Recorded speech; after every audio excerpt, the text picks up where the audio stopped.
Okay. Hi, Callum. Robbie. How are we doing? Good. How are you? Good. So what are we here to talk about today? We're here to talk about how to book quality sales meetings in 2025. It's one of those videos Yeah. for the lovely audience. Yeah. Let's focus on giving 30 minutes of good value information. I was about to say, where do we start? Yeah, Where do we exactly. start? Where do we start? Okay, well, we're booking thousands and thousands of meetings a month at the moment, aren't we? So how do we do it, I guess? Let's talk about it. I think it all starts with data, digital, the phone. Yeah. Yeah, when we're talking about outbound. Set up. Let's focus on outbound for now. Yeah. Let's talk about setup. What's your thoughts? Yeah, I mean, it's a big topic, as I said. I think to start off with, I'll go back to that setup piece, the onboarding sort of process, launchpad process that we have, if I'm allowed to talk about that, because I know you've released a few teasers.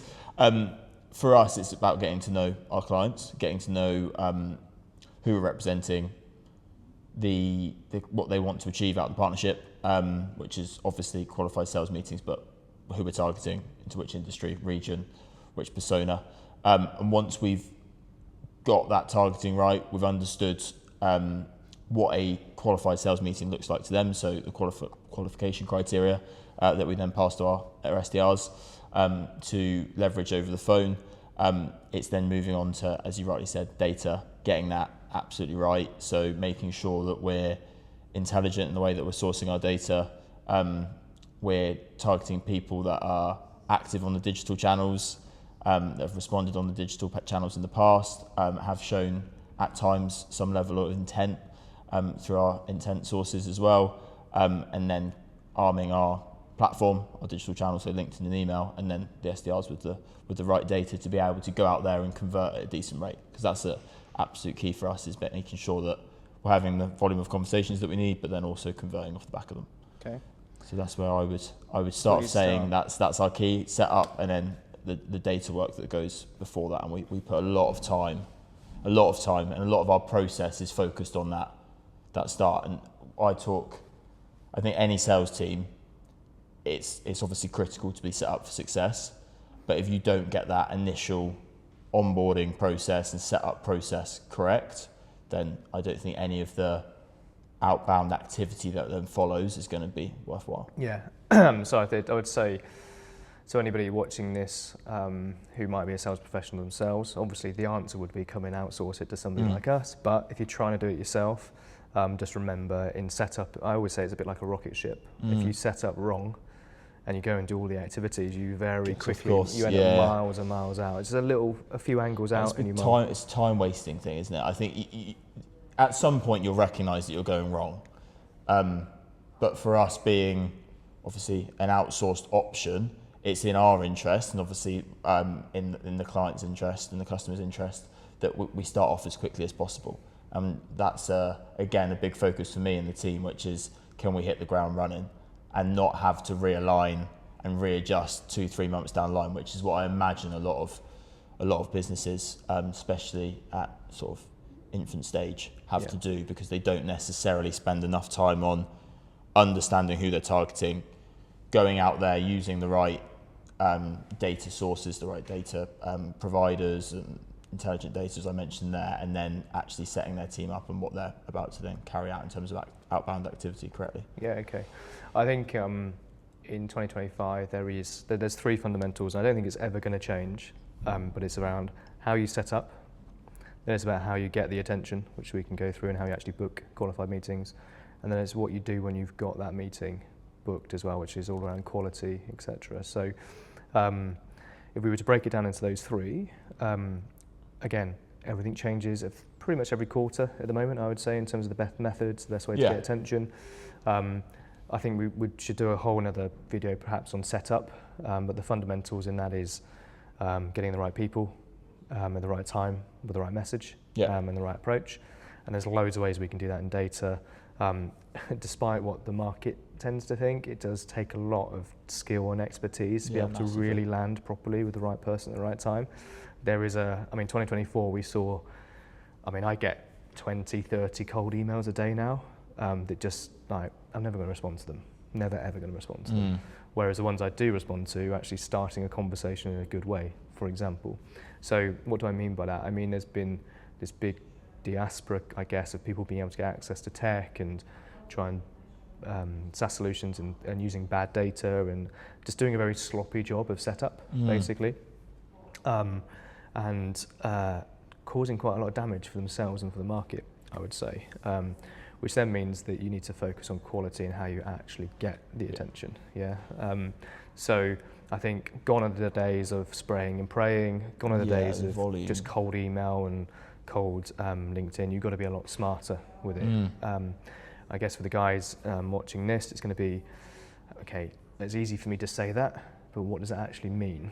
I think you can go and do loads of research around how to do good LinkedIn, how to do good email, but really you've got to bring it all together in a way that actually communicates the person you're trying to get the attention of. And for sure, that takes a lot of activity. It also takes a lot of skill.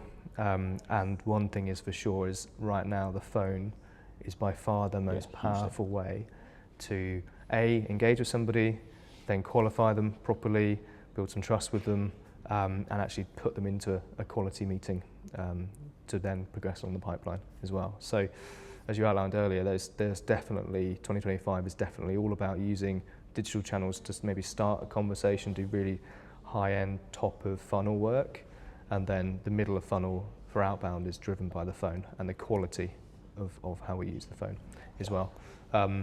Obviously for us as a business, we guarantee our sales meetings, so we've got to be able to be super efficient with that process and get it nailed. So again, that's where setup is. It's beyond me how people can guarantee meetings without actually doing a proper setup and really understanding and testing stuff in setup, which we do obviously. But on the flip side, to somebody who's a sales professional and not using an outsourced solution, that represents 2, 3, 4, 5 months of research, testing, trying to get it right, and before they know it, they still haven't built a pipeline and they're 3 months, 4 months down the line.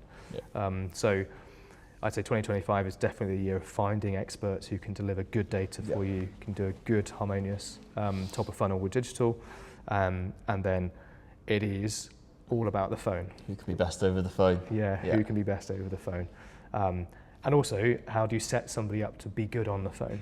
So the data they're given, the leads that are given to them on the phone, what does that look like? Obviously, there's a lot of chatter in the industry now about buckets of people. So sales qualified leads from digital, how do you work those? Obviously, the way you speak to a sales qualified lead from digital is very different to somebody who's showing intent and your first touch is on the phone. So it's managing all that, basically, isn't it? But people aren't going to like it, but 2025, I think, is definitely the year of the phone and using the phone in a smart way. It's quite funny. It feels like the last 5 years it's gone phone, digital, outbound, and then all of a sudden we're back into the world of the phone, which I guess is the evolution of sales at the moment. So, put it this way, 3 years ago, I don't think we'd be sat here saying it's all about the phone, but now we are, and that is the way of the world. So, good setup, right? And we'll do another session on setup. That means right people, right message, right time, right connection at the right time. Loads of data work in there. You've got to clean data. You've got to be intelligent about your build and your campaign strategy, etc. You're deploying on digital. Talk to me about the phone, Callum, because we're driving massive results on there at the moment. Yeah, huge. I think I read a stat, I think at the back end of last year from Forrester or someone similar, that was like 55% of meetings are still booked over the phone ahead of the digital channels, and it was broken down into the other sort of outbound channels as well. I would say it's a lot higher than that, and it's increasing. So we have massive emphasis on the phone, mainly because of the qualification piece that you said. I think you can generate opportunities from digital channels. We're still seeing that because we do go about it slightly differently. Again, you mentioned it a little bit earlier, Robbie, but the sheer play volume doesn't work. Volume's gone from, 1,000 emails a day to making it work. You probably need 5, 6, 7,000 emails a day, unless you're targeting the right people. And if you're targeting the right people, you can drop that volume, and then you've got a better chance, and you engage with the right messaging, and it's not pitch slapping as we put. Then you've still got a chance. But it then comes over to the phone. Can you qualify anything that comes off digital? We still try and speak to all of the prospects that we're looking to book into meetings, because we want it to be a qualified sales meeting. We want it to be a good use of time. We want it to be valuable. Hopefully, obviously, it progresses. That's the ideal outcome. We give ourselves the best chance of that happening because of the qualification that we do beforehand. But if it doesn't, it's still a good use of time because you've spoken to someone that sits within your ideal customer profile. They fit within the criteria that you provided us, and you've learned something from that conversation. I think if your time, a bit of a cliche, but time is of the essence. It's not, people get frustrated if they're wasting time.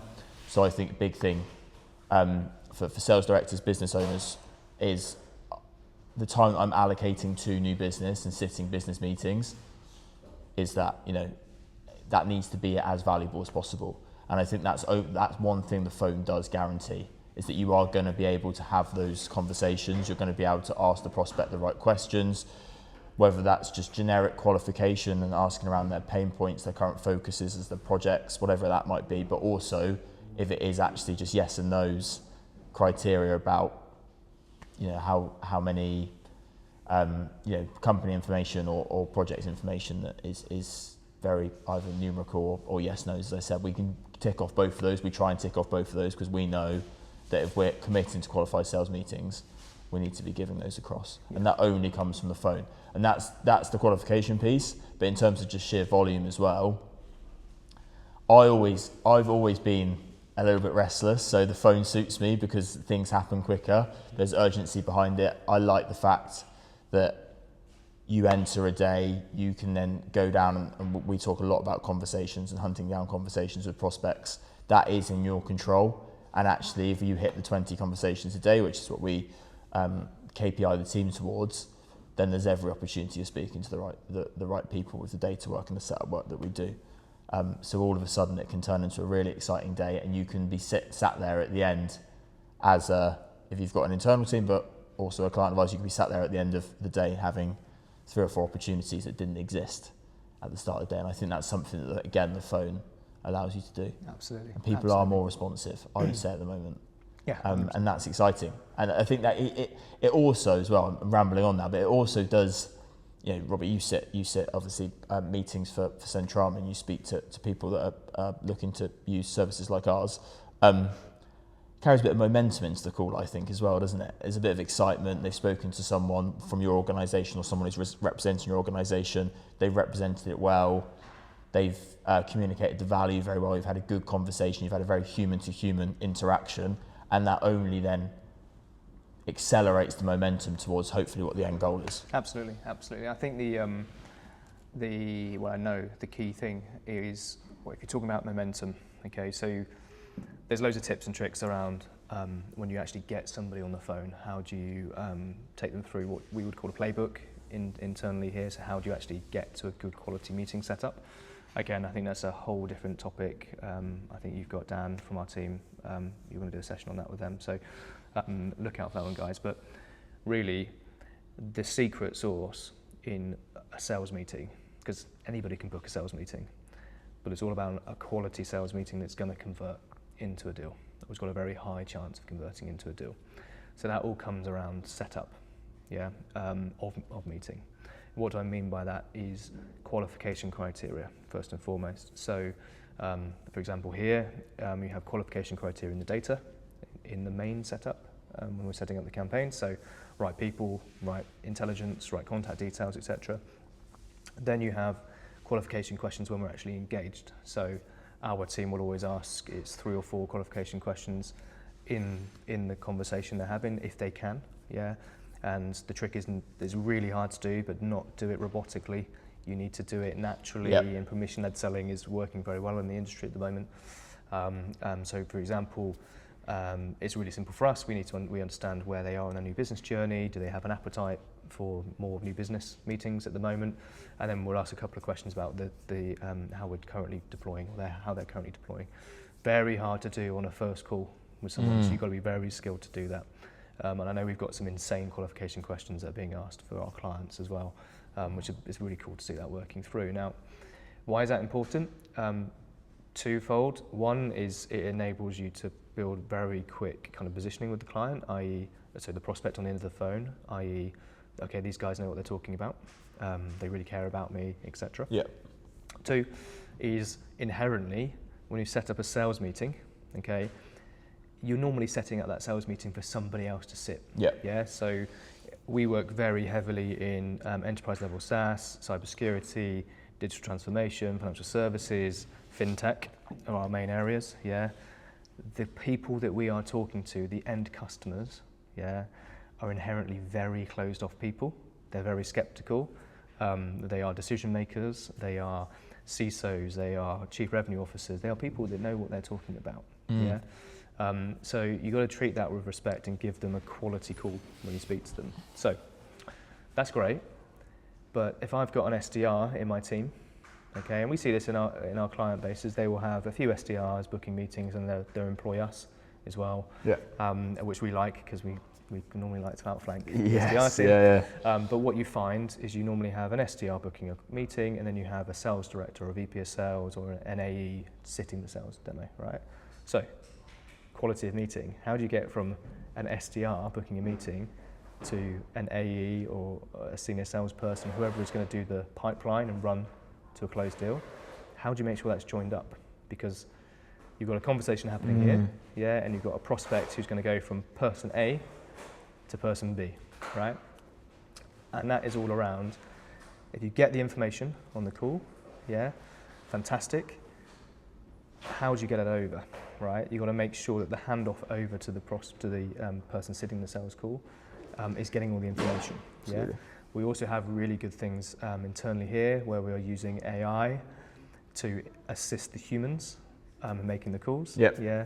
And giving them very quick feedback, actually live on the calls. Yep.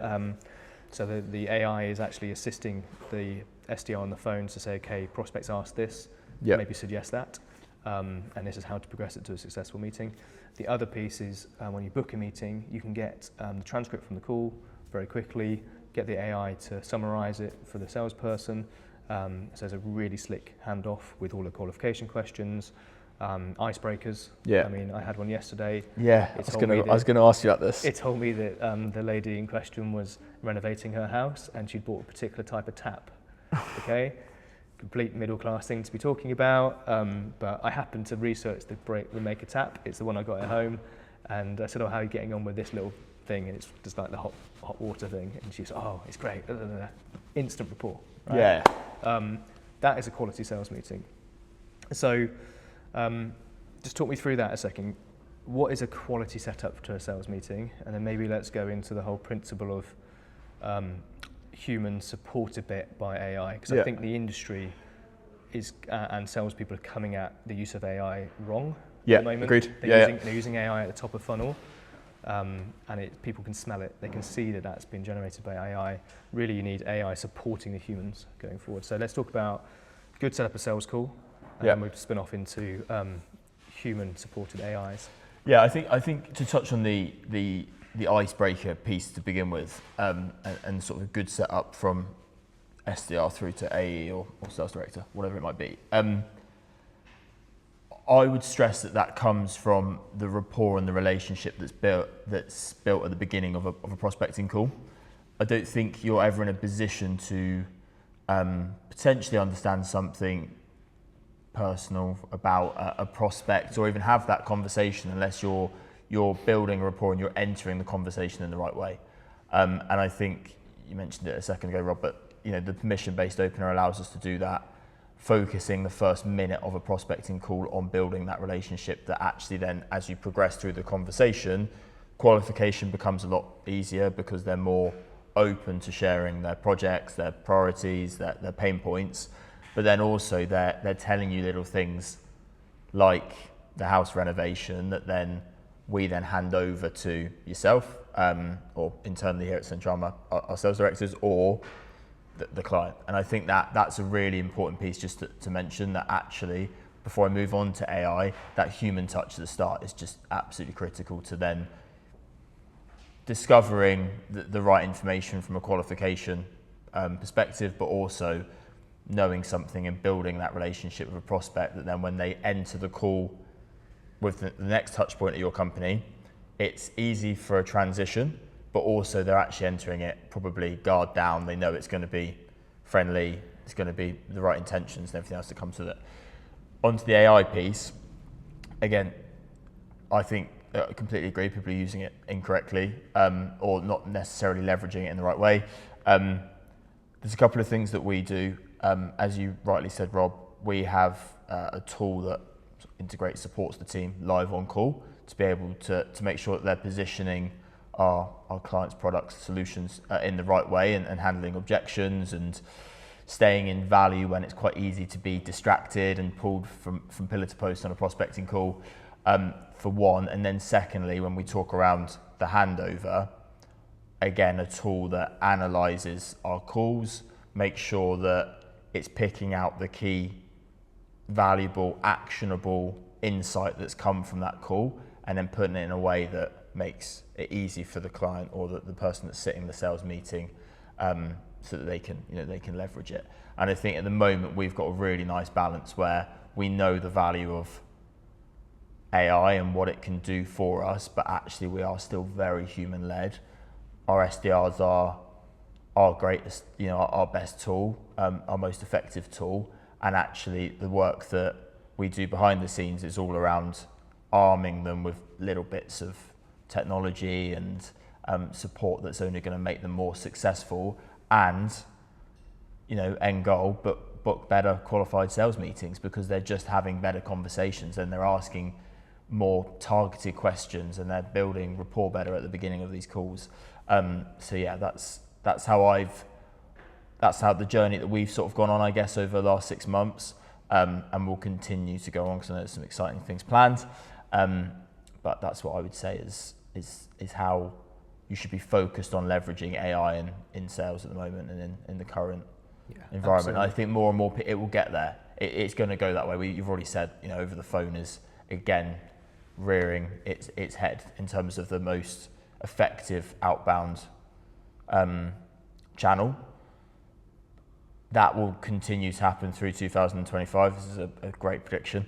And actually those that can support that channel and support that human-led approach with AI will be the most successful this year. Yeah, absolutely. I think, just to reiterate that, we see a lot of people running through using things like Clay, tools like, I think all of the email integrations, senders now have got AI integrations, which is all good stuff, and I get the attraction to that, and we use it sparingly in particular campaigns. But there's a heavy reliance from people. They think that that's the golden ticket. If I set up a good bit of AI, it's going to take me 10 minutes to accelerate, do it. It's going to take me 10 minutes to do it. And I'm going to send it to a massive audience, and I'm going to get loads of meetings. And actually, you're thinking that there's millions of other people doing exactly the same thing. Yeah, you've missed the boat on that a little bit now. So yeah, it's the SaaS tools are doing a great job, and they are really cool what they can deliver, but fundamentally, people like to buy from people, and people buy from people. Therefore, we're trained eyes, and the people listening to this will be trained in it as well. But you can see it's been done by AI. You can see there's certain little triggers your brain picks up on it. So absolutely, 2025 is the year of human-enabled AI, or AI-enabled humans, I guess. And you're always going to need that human touch. You're always going to need that human to really let somebody talk and get them opening up, and then you can book a quality meeting. Because I get AI calls now from AI bots. I know Apple are making moves to shut that down, but I get calls from AI bots. I get emails from it's clearly AI. I get LinkedIn comments from it's clearly AI. I just don't engage in the same way with them if I engage at all.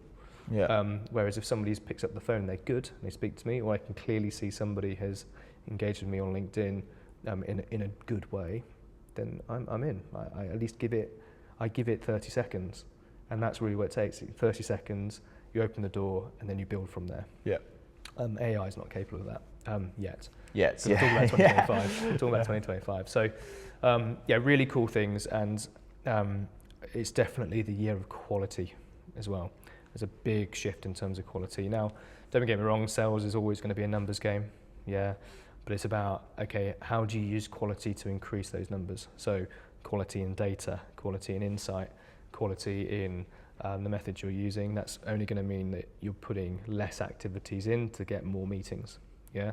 But then in terms of booking the meetings, using AI like we've just outlined to ensure you've got a quality meeting, yeah? Because it's hard as a salesperson. You're on the phone, you've got somewhere between, I mean, we count a conversation as over 60 seconds. So you've got somewhere between 1 minute to, it's about 16, we go to 20 minutes sometimes on some calls, depending on the campaigns, but to make a good impression and to get those qualification questions, et cetera, answered, that's pressure, right? You can't remember everything going on, right? So actually, things like having the tool that we've mentioned there, who's called Sandra, by the way, we called her Sandra internally, to assist you on the call to make sure that you qualify properly. And then immediately after the call, our team get a live score that comes back to them out of 100. It tells them how good that sales meeting was, and the feedback instantly. All of that sort of stuff is super powerful. So that will drive us towards quality. And I think we know the market is asking for quality rather than quantity at the moment. Agreed. I think I think I heard it actually at an older business, but one of the leaders said when the economy was struggling and people were talking about no budget, and I think he rightly said that people's budgets have actually stayed the same. That's an objection, that's saying, I've got no budget, but they're just more careful around who they engage with and then spend their budget with. They still want to spend on marketing, they still want to spend on tools and solutions, but they're just going to be far more careful around who they actually spend with. And I think building that trust comes from the first conversation that happens with an SDR, but also that, as you rightly said there, Robbie, the quality piece. If you're speaking to the right prospect, they'll be interested in engaging with you and they will spend their money with you. So I think there could be, if you're not careful, a lot of wasted time with speaking to the wrong people, speaking to people that aren't going to buy, that will give you the objection that they haven't got money or budget, but actually that's potentially because you're not speaking to the right person. Yeah. And that all comes from the qualification over the phone and targeting the right people. Yeah, exactly.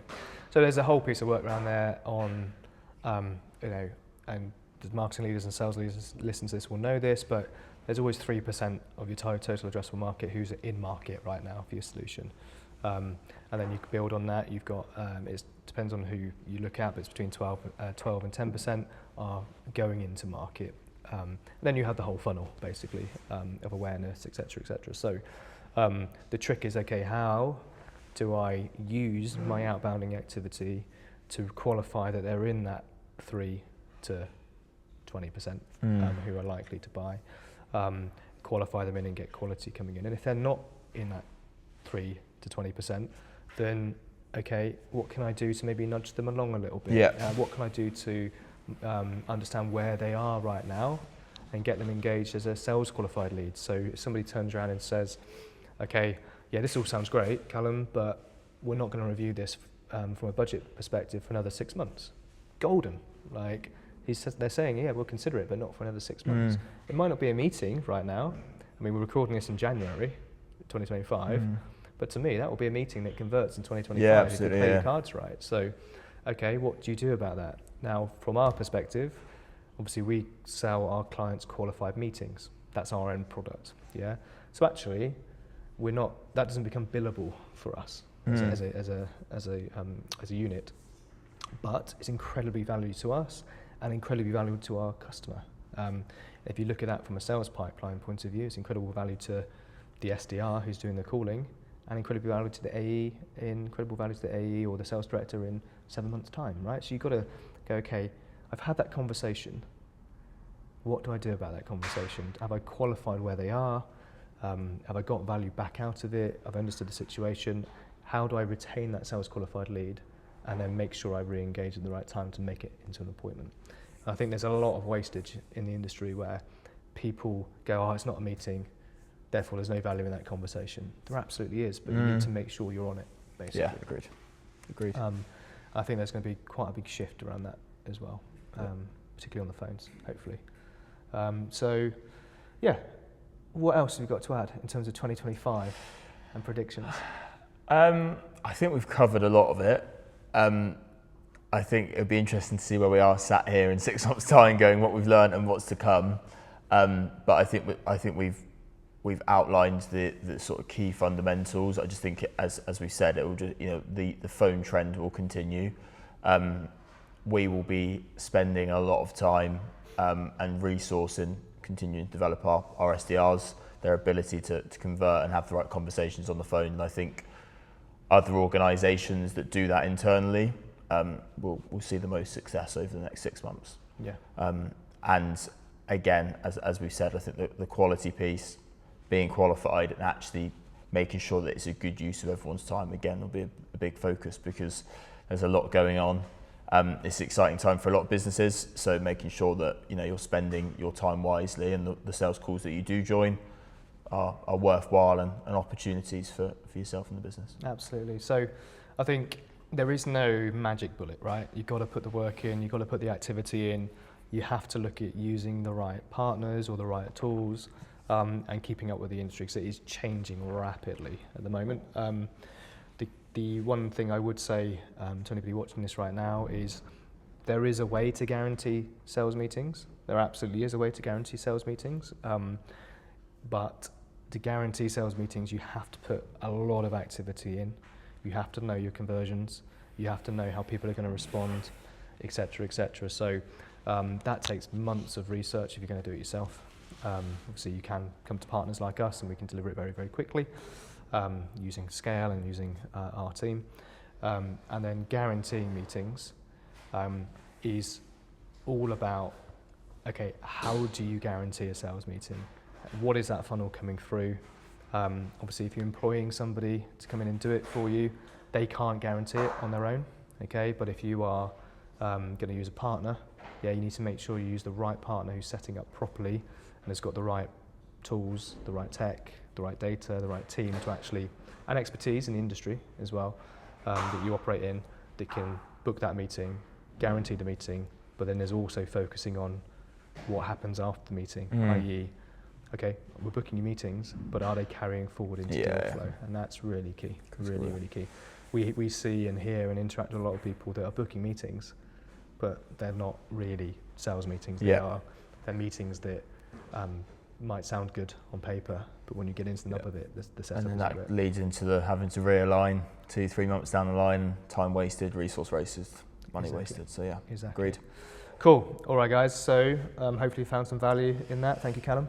Cheers, Rob. Loads of big topics in there. First one of the year, done. Loads of big topics. We could have gone on for hours like that. I'm pleased we didn't. I know. But if you want to find out any more from us, there's a link. There'll be a link below on the video down here. I think there's some freebies in that link as well. You'll get a free consultation from a member of our team. We're buying coffee and cake for people at the moment as well for your time. So come on over, find out how we can guarantee sales meetings, or just subscribe and keep following, guys. Thank you. Cheers, guys.